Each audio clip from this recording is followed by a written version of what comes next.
هەواڵەشی گرنگیان پێگوتیمە بە من گرنگە تحولە لە ململانەی پار نەک لە ململانەی لەو بایکۆتەی مەسعود بارزانی ئەوە چەند ساڵەکە ئامادەنیە لەگە پاڤل دابنیش وەک پاڤل خۆی گوتی نازام هەفتە جارە چتە سەری ڕەش و هەموو هەوڵەکی دەدا مەسعود لەگەری دامش کاک مەسعود دەیگوت دانانیش ئێستا ئۆکەی کردیە بەهۆی ئەوەی ئەو ڕێککەوتنەک لە نێوان پارتیوچێتی ڕوویدایە یان بڵێن بنەماڵەی بارزانی و تاالبانی کەوتنی دامو جارێ مەسرور و پاڤل کەدا دەنیشن بڕوا بکە ١٨ لەسەر دزینی داهاتە لە نێوان هەردوو لایەن ئەو زە دێنە سەور دەکاری چکە ئەوە لەوەوان گرنگە یعنی هەموو سیاسیەک کە دێ لەسەر تەلەڤیزۆنی قسە دەکا زۆرتیا لەگەر ئەوەی لە ناخیدا ڕەفتار دەکە هەموومان کە قسەیەک دەکەین سۆرجیا لەسەر ئەوی لە ناخی مێشکماندایە هەرچی دێ ئازادی خوازە داد پەروەرە دژی ستەمە بەڵام لە کردارمان چەند ڕەنگەداتەوە بارحاڵ بۆ ڕاستی ئەوەش من پرسیموتیان ڕێککەوتن کرایە بەس ئیمزا نەکرایە یعنی لەسەر شتە گشتەکان ڕێککەوتینە پۆستەکان نازانم چۆن دەبی چۆن نابین مەسعود بارزانی ئامادەیە مەسرور بارزانی گوت بابم دەتبینیتنەوە مشکلەک نییە کەوێچێک لەو کێشانەی نێوانیان بوو بەڵام وەکو گوتم ڕێککەوتنەکە ئیمزا نەکرایە بەس پاڤل ئێستا ماتەڵە دەکە داوای کردیە ئەگەر ئێستا لە ئەمریکایە لە لاس ڤێگاسە پاڤل تاالبانی بە زۆرە بەم برێن چ دەکەی لاس ڤێگاس بەجددیمە ینی شوێنی ڕابواردن و قومارە کاچ خۆم خۆش بە کوردایەتی بەمە نافرۆشتنەوە زارەکەی تژە کوڕەکەی کۆسەری شوێندە دەشدانم چت کرد بوو بارحاڵ بەڕێزان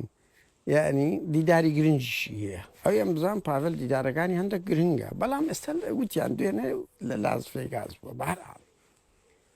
پاڤل ماتەڵە دەکە ئێستا ینی خۆی دەدەستەوە لە بەچیە داوا دەکا یەک لیسپ ئەگەر دوو لیسپی بێگومان پێویستی بەوەیە ڕەوشێکی هەڵچوون لەگە پارتی دروستکە بۆ ئەوەی زەماوەری یەشێتی ڕابشێشیت ئەگەر یەک لیسبی دیدارەکە زووتر دەکرێت من نازانم سبێ دووز بێ مانگەشکێ بەس گرنگ ئەوە دەقیقم لەی ئەوە دەقیقم مەسعودیش دەزانی بیانی مەسعود و مەسرور مەجموعە کەم کەس دەزانی ئەو زانیاریە ئەو بایکۆتەی ئەو ئابلۆقەی لەسەر پاڤل هەبوو هەڵگیرە مەسعود دەتوانێت بیبینی و باشترین نمونەوتیان یعنی ئەگەر ڕێککەوتنەکان شتەکان تەواو نەبووایە بەس ئیمزا نەکرایە سەد بارێکەمەوە ئەوەیە کە مەسرور و سلێمانی چکم مەسعود و مەسرور خۆیان وەکو ئیلاهەک دادەنێن ئەگەر شتەکان تەواو نەبینێ چیری دەنێرن هوشیاری دەنێرن فازلی دەنێرن بەس کاتێک مەسرور دەستە ناو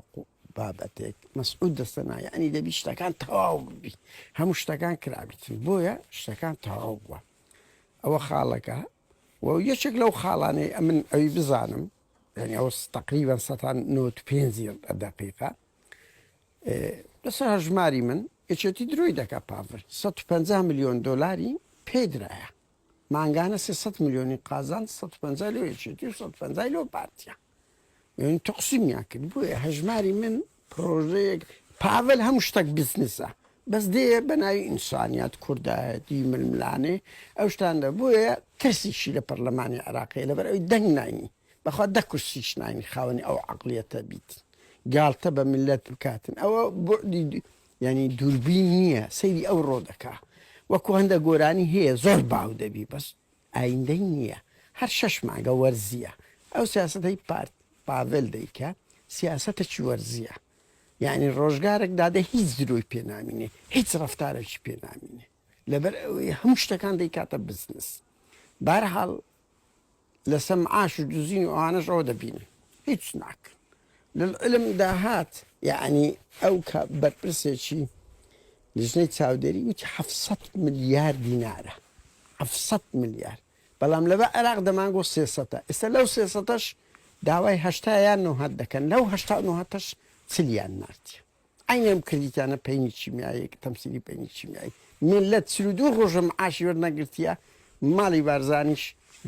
بە 100 میلیۆن دۆلار لەگە ماڵی تاالبانی مانگانە قازانج دەکرد لەخۆیان